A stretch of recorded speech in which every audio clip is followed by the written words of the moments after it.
Welcome to the revision session for employment income.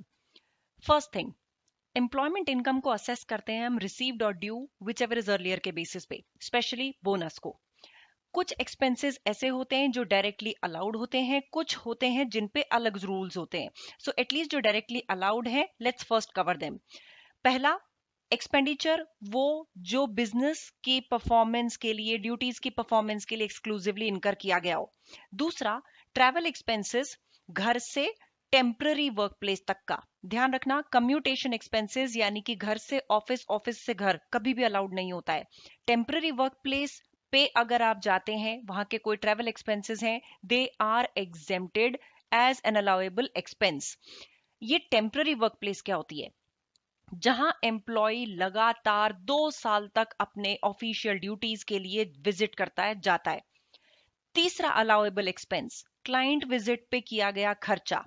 चौथा allowable expense, जब एक mobile phone company एक employ को देती है, उससे रिलेटेड खर्चे, वो मोबाइल फोन, ये दोनों के दोनों अलाउएबल एक्सपेंस के अंडर आते हैं. Next, moving to the allowable expense के बाद में किस तरह से एम्प्लॉयर इन रिएम्बर्स्ड एक्सपेंसेस की इंफॉर्मेशन एचएमआरसी को देता है, फॉर्म P11D के थ्रू. नेक्स्ट, एएमएपी. एएमएपी उन एम्प्लॉयज को दिया जाता है जो अपनी खुद की गाड़ी बिजनेस पर्पसेस के काम लेते हैं. एम्प्लॉयर एएमएपी एम्प्लॉयज को देता है. एचएमआरसी ने एएमएपी के नाम पे कुछ अप्रूव्ड अलाउंस दिया है. अप्रूव्ड अलाउंस का मतलब ये तो उनकी इनकम से माइनस होना ही चाहिए in the name of allowance. First 10,000 miles के लिए 45 पेंस का अलाउंस देना है. 10,000 माइल्स से ऊपर अगर माइल्स गाड़ी चलाता है एम्प्लॉय, तो 25 पेंस का आपको उसको अलाउंस देना है. ये अलाउंस देना है. I repeat again, this is allowance. Next, अब कुछ स्पेसिफिक बेनिफिट्स हैं. पहला, जनरली एक जनरल रूल है बेनिफिट्स के लिए, जो भी कॉस्ट एम्प्लॉयर ने इनकर करी है उस बेनिफिट को प्रोवाइड कराने के लिए, that value, that cost is the value of the benefit.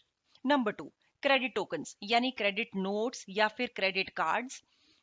इस क्रेडिट कार्ड को यूज करके एम्प्लॉय ने अपने पर्सनल पर्पस के लिए कोई भी गुड्स एंड सर्विसेज खरीदे हैं, उन गुड्स एंड सर्विसेज की cost becomes the value of this service. यानी क्रेडिट कार्ड की वैल्यू वो होगी जितने वर्थ के गुड्स एंड सर्विसेज अपने प्राइवेट पर्पस के लिए एम्प्लॉय ने खरीद लिए.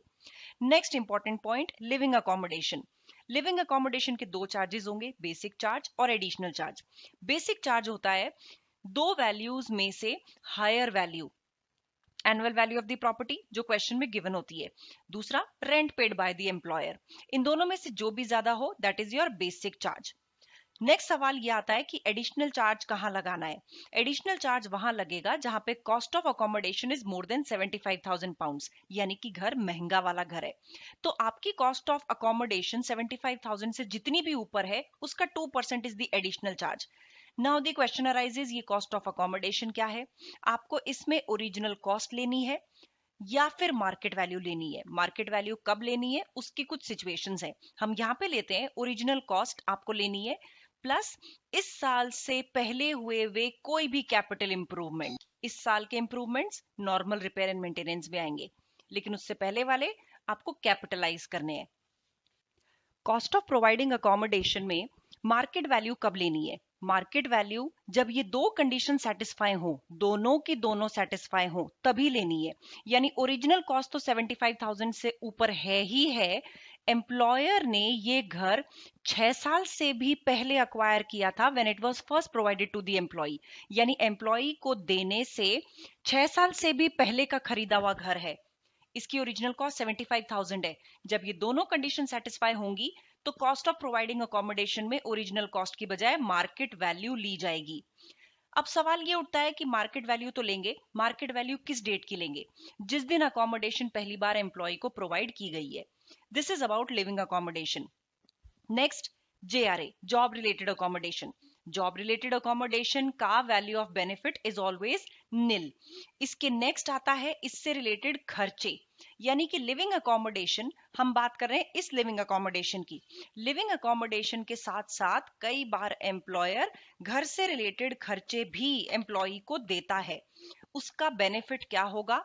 अगर कुछ भी फर्नीचर या कोई भी असेट्स घर के साथ दिए गए हैं, तो 20% of cost of assets provided with the accommodation, plus अगर कोई भी रनिंग एक्सपेंसेस भी एम्प्लॉयर बियर कर रहा है तो वो रनिंग एक्सपेंसेस भी पूरे पूरे टैक्सेबल बन जाएंगे। जब यही एक्सपेंसेस यानी कि लिविंग एक्सपेंसेस जेआरए के साथ अटैच्ड हैं तो बेनिफिट कितना होगा? 10% ऑफ नेट अर्निंग्स। अब ये नेट अर्निंग्स क्या होती है? आपको एम्प्लॉयमेंट इनकम पूरी लेनी है जिसमें बेनिफिट ऑफ लिविंग अकोमोडेशन को छोड़ देना है। Next, private use of employer's asset, यानी एम्प्लॉई एम्प्लॉयर के असेट्स का प्राइवेट यूज भी करता है। इसमें दो वैल्यूज में से higher value is the value of the benefit. पहली वैल्यू असेट की मार्केट वैल्यू जब वो सबसे पहले एम्प्लॉय को दी गई थी उसका 20% of the assets market value जब वो सबसे पहले एम्प्लॉय को दी गई थी, या फिर rent paid by the employer, इन दोनों में से जो भी ज्यादा है, that is the value of private use of employer's asset. अब अगर असेट गिफ्ट कर दिया जाता है, यही असेट नहीं, एक नया असेट गिफ्ट कर दिया जाता है, what is the value of the benefit? जो भी एम्प्लॉयर को कॉस्ट पड़ी।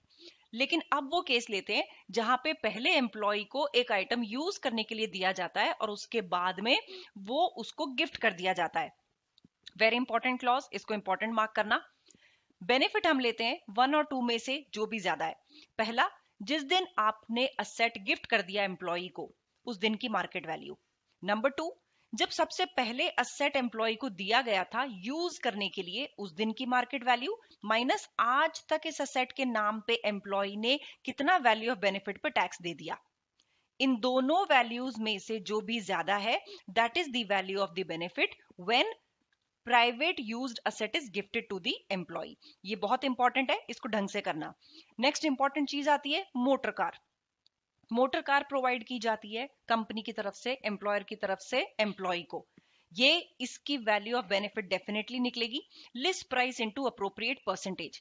ये जो परसेंटेज है, ये परसेंटेज कैसे निकलती है? परसेंटेज आपको क्वेश्चन में दी होती है, पेपर में दी होती है।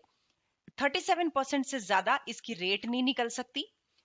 RDE2 स्टैंडर्ड के हिसाब से आपको इसमें देखना होगा। ये सब मैंने यहाँ पे लिखा जरूर है आपके शॉर्ट नोट्स के लिए, लेकिन आपको ये ध्यान होना चाहिए। CO2 एमिशंस के बेसिस पे ये परसेंटेज निकलती है। जो डीजल गाड़ियां RDE2 स्टैंडर्ड्स मीट करती हैं, पेट्रोल गाड़ियों की ही रेट्स उन पे अप्लाई होती हैं। मैक्सिमम रेट किसी भी गाड़ी की 37% जा सकती है, उससे ज्यादा नहीं। अगर कोई इलेक्ट्रिक पावर मोटर कार है जिसका CO2 एमिशन 0 है, उस पे 1% रेट अप्लाई होती है। ये तो अप्रोप्रिएट परसेंटेज की बात हुई। लिस्ट प्राइस के बारे में अब देखते हैं। हम लिस्ट प्राइस के बारे में जब बात करते हैं तो ये वो वाली प्राइस हम लेते हैं जिसमें गाड़ी पहली बार रजिस्टर हुई थी। एक्चुअल प्राइस क्या पे हुआ उससे कोई मतलब नहीं है।